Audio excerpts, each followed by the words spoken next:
I love a pot distilled spirit that Hmm. is one that does not run through a column. So it Hmm. creates a heavier, more robust spirit where you also get more flavor from the raw ingredients. In this case, malted barley. So let me back up. Maybe for our listeners or even me Yeah. who know less about the different types of stills, there's pot stills, column stills, there's probably other types of stills. So Yeah.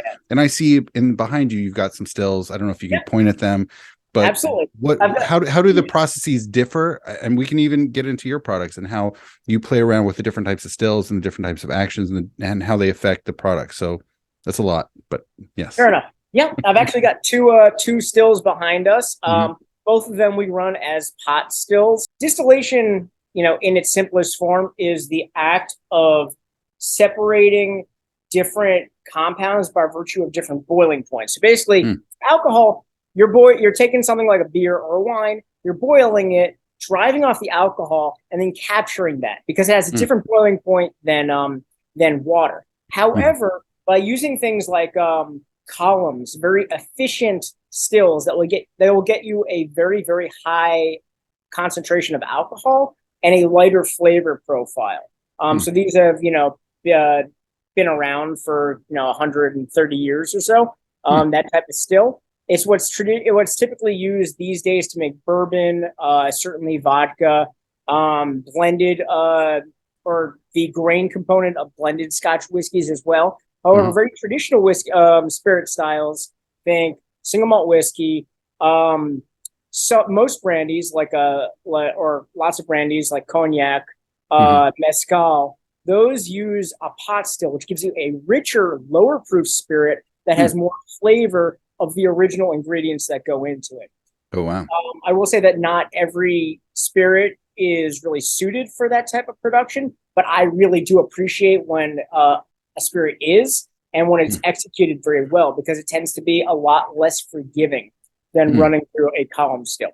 Hmm. So a couple things that I love about single malt whiskey, you get a rich distillate from the pot still. With pot Hmm. distillation, you also get more let's say differences between different distilling setups and different distilling runs. There's less to hide what you're doing. Um That's with and the pot still. yes. Uh-huh. And then, Hmm.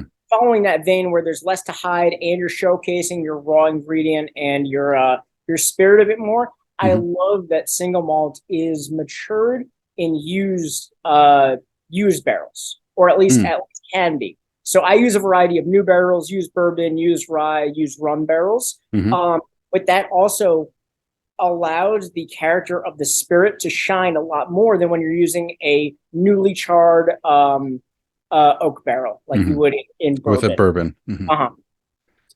Wow. Okay. So you get more flavors off of the pot still. What are the advantages of a column still? The column still is the advantages are that it's more efficient. So you're going to get Oh, okay. more bang for your buck because you get more alcohol out and you're able to separate things that you don't want.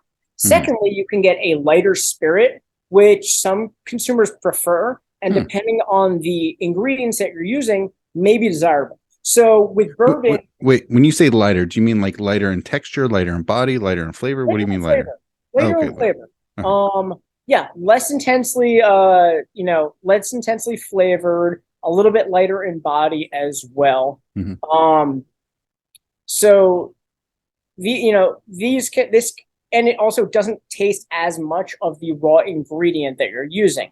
Hmm. So that can be a good thing or a bad thing. Hmm. These days in tequila, they commonly use column stills because they Hmm. found that a lot of consumers would Don't prefer really like the agave.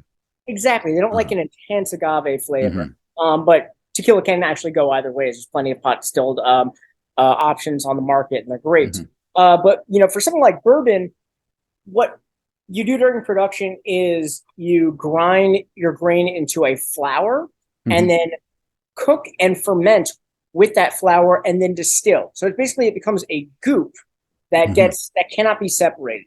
Now the flour has some flavors that are not necessarily considered desirable. They can be a little harsh, a little grainy, and this lends itself to a column still setup Hmm. because you're able to get a lighter spirit and leave some of those undesirable flavors behind.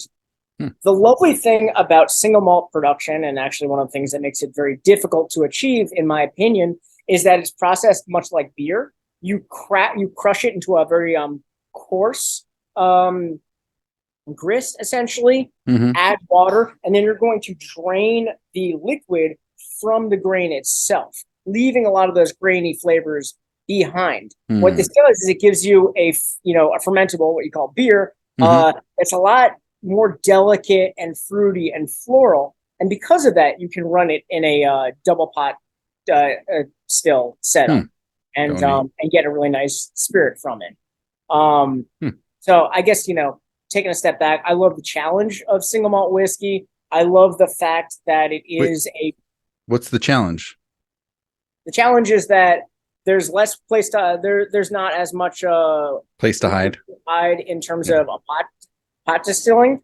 Also using barrels that have maybe once been used before, so they're less intensely flavored. They're going to give you less color. And I also think that, in my experience, the mashing component, where you're adding grain and water and trying to get a fermentable like juice, as it were, can be very tricky, because you need to find a way to separate that, have it run clear, while also trying to hit an efficiency that's harder to get if you're separating out.